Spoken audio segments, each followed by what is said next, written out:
Hello， 大家好，我是瓦格，啊呢是啊萨，个是一个两个的个。那上一次呢，我介绍过这个萨克套件，我把它安装上 QD 快扣的底座，再加上里面改了一个红飞镖之后呢，发现其实还蛮实用的，尤其是萨克这种短的枪声，然后它的距离我觉得也不输一般的大枪了。再来呢，在台湾有很多场地都偏向于近距离啊，或者是 CQB 的这种设置，所以发现这种短小精干的枪啊，真的是非常的好下场，而且非常的好上手。那大家可以看到，我其实这把萨克套件呢，用上这些东西，其实有点不像原来的萨克套件的感觉，尤其是上面这个盘子把它拿掉，换成了内红点。那前面的这个火帽呢，我把它换成了 MISA N1 发光器。那在打的过程当中呢，会有一个声光效果，感觉还蛮帅。那等一下呢，我就拆装给大家看，从原本的萨克套件变成这个小型冲锋枪的感觉。好的，那基本上呢，我们只要换几个小零件，它就可以变成比较实用型的萨克了。首先呢，我们先把这个火帽还有上面的盘子拆掉。好，盘子拆掉什么都好讲了。我接下来呢，就是顺便把这个护木给它装上 BSR 的鱼骨。那我是买这个5金行买的这个，我不知道这什么东西，大家知道朋友的话可以解答一下。然后买2个，让它固定住，这样子我就可以锁摄影机在上面了。首先呢，先把这个侧边的红点先装回去，再锁上N1发光器的底座，再锁上这个护木。接下来呢，这个鱼骨我是想要锁在这下面。那首先呢，把这个东西给它转送。然后先把它合起来，先含起来，不要锁太紧，因为等一下确定位置之后，我们再给它再用力锁紧就好了。其实有另外一个方法比较快，就用束带，可是我怕束带用太紧就会断掉。OK， 来试试看，这样子会不会卡得进去 ？OK， 卡得进去的是可以的。好，这有点歪歪的哈，再把这个边边再移动一下。我觉得这样子我的手会遮到这个视线，来比对一下，这样真的有一点被这个侧边挡住了。然后我侧边的这个侧条呢，也会看到这个角，刚刚好这个角的话是这东西。那再来就是测试一下我的那个long cam装上去会不会这个摄影机会看到这个东西？我觉得应该会卡住哦。啊，有点碰到，但至少没有说那么的不顺，还可以。那接下来把这个N1发光器装上去。要把我的快秒装上去。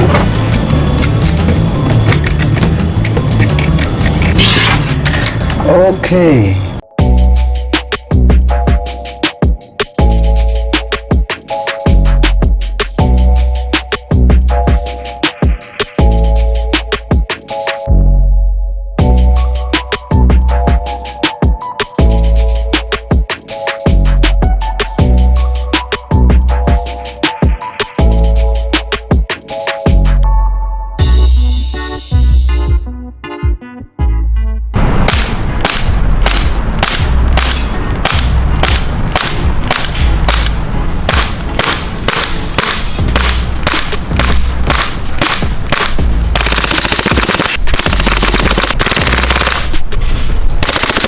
好的，我现在来到靶场了。我原本就是要让我的萨克套件变得比较具有实用性，所以我才上面装了红点。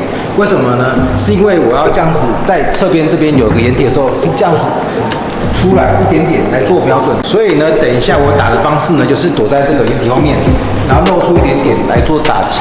OK， 那我们就直接开始啦。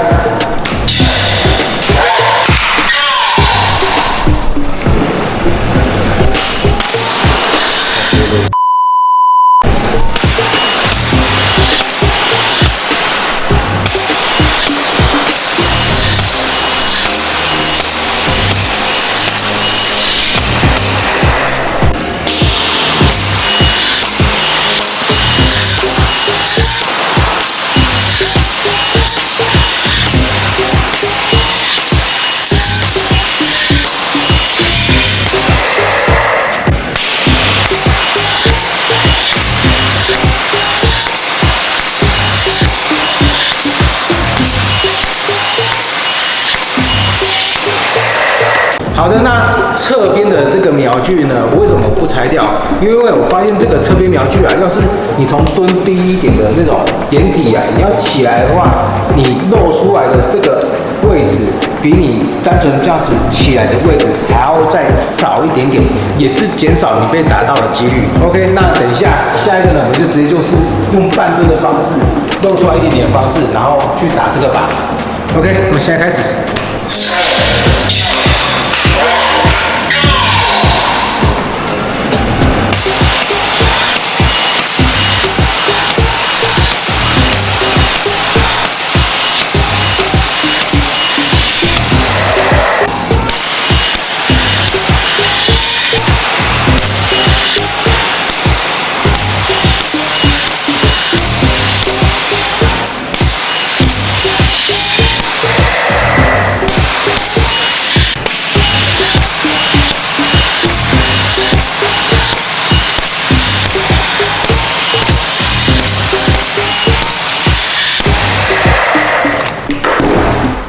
好的，那经过以上测试呢，有没有发现，其实这一把刹车套件把盘子拿掉，装上内红点的话，是不是就实用很多了呢？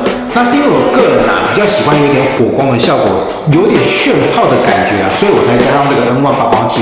如果呢你是想要炫枪的朋友呢，就可以加上这个发光器，其实非常的适合，因为只要跟你对过手的人呢，他们下场也会跟你说，哇靠，你这把枪真的好帅哦，它会发光这到底是什么东西啊？这样只会增加你的枪的吸睛度哦。有些人会觉得我没有那么多钱买刹车套件怎么办呢？其实没关系，你也可以买 AAP01他们自己出的后托，再加上上鱼骨这个套件也是可以。只是我觉得如果真的要花一笔钱让我的 AAP01变成一把冲锋枪的话，我会比较偏向可以日后做一个收藏价值的，所以我才选择这个刹车套件。老实讲一开始我拿到刹车套件下场打的时候呢，我真心觉得会蛮不方便跟蛮不实用的。到后来我帮它做一个轻改装之后，发现哇，真的是非常的好用有些人觉得它多了这个旁边的握把，拿起来的话可能会习惯这样子握，会非常的不舒服，而且这样子有点不符合人体工学。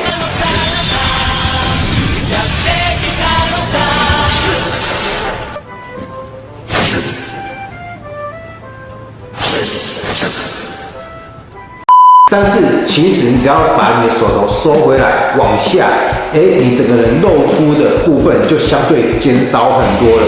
我是在这个轻改装之后，我下场完后面有一些心得，我再把它做演变出来的。真心觉得这真的是非常的好用，因为在台湾真的很多场地呢，大地形的比较少，反而是那种集中型或者是小区域的场地会比较多，所以只要这把其实就非常好用，非常实用了。好的，那今天影片就到这边。喜欢这部影片的话，记得订阅、按赞、加分享，顺便打开小铃铛，选择全部通知。如果你有任何讯息想要私讯我的话呢，可以在我的 IG 上面以及 FB 也可以私讯我好，那今天影片就到这边，我是瓦哥，下次见，拜拜。